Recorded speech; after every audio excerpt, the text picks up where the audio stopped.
Starts with what might have been just a bizarre coincidence. It begins on this rail journey. That afternoon, the 3:18 express train left Cardiff for London Paddington. On board, two buffet stewards were about to start work. Time to open up. Okay. That's him. One with a tash. The chief steward thought that remark was suspicious. The men may have been out to rob the buffet. So later, he asked his colleague to check out the two passengers to see if he recognised them. He didn't, but he remembers one man had a northern accent and both were scruffily dressed. The one on the left was over 6 foot with a spotty complexion. The other had a moustache, was slim and in his early 20s. We're now approaching Bristol Parkway. Passengers The two men got up to leave the train shortly before 10 to 4, as it neared Bristol Parkway. They walked to the rear carriage. Perhaps they knew it was closest to the station exit. All the time they'd been on the train, the two buffet staff, particularly the steward with the moustache, felt they were being watched. Perhaps the reason the two men got off at Parkway was that they'd realised the person they were looking for wasn't on that train.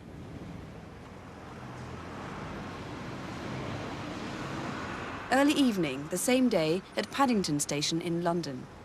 Another steward, also with a moustache, Mark Yendell, and this stewardess were due to start their last shift of the day.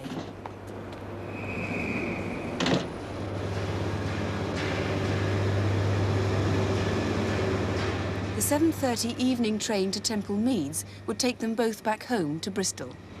Good evening, ladies and gentlemen. This is the chief steward. The buffet car, situated at the rear of the train, is now open for light refreshments, Drinks, toasted sandwiches, etc. Thank you.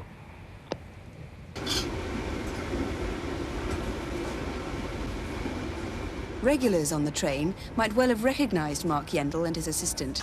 They often worked together as a team on the buffet cars on that West Country line.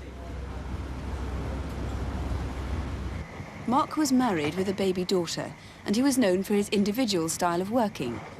He rarely wore the full chief steward's uniform, preferring to work simply in an open-necked shirt. And he even acted as waiter to a few regular customers. Right, that's us then. Let's go. No, I think I'll give it a miss tonight, Debbie. At 9:10 that evening, Mark Yendell and his assistant had finished work at Bristol Temple Meads.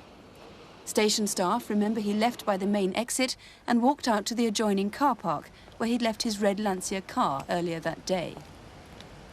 Now he was only a few minutes away from home, but he was never to see his family again.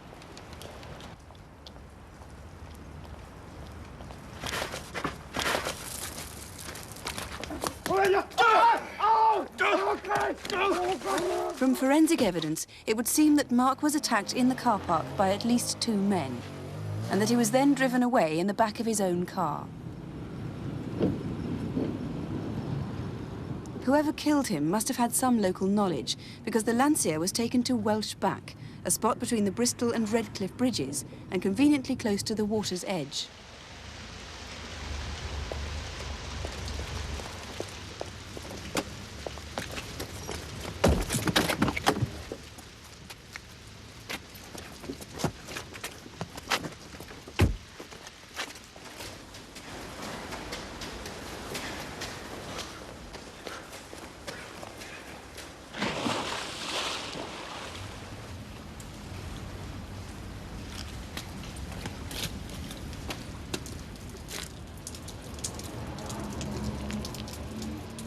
It was 2 days later, in the early hours of Wednesday the 12th of September, that Mark Yendell's car was discovered by this policeman patrolling Bristol docks.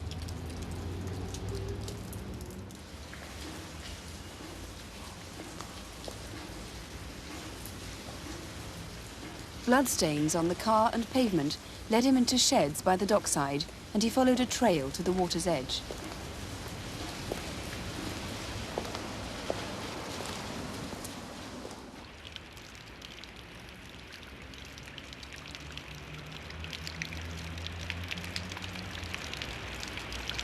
Control from 2094. Request backup Welsh Back. Vehicle found in suspicious circumstances. Over.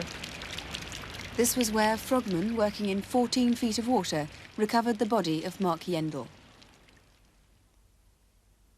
Mark, pictured here only months before his death, had not been robbed.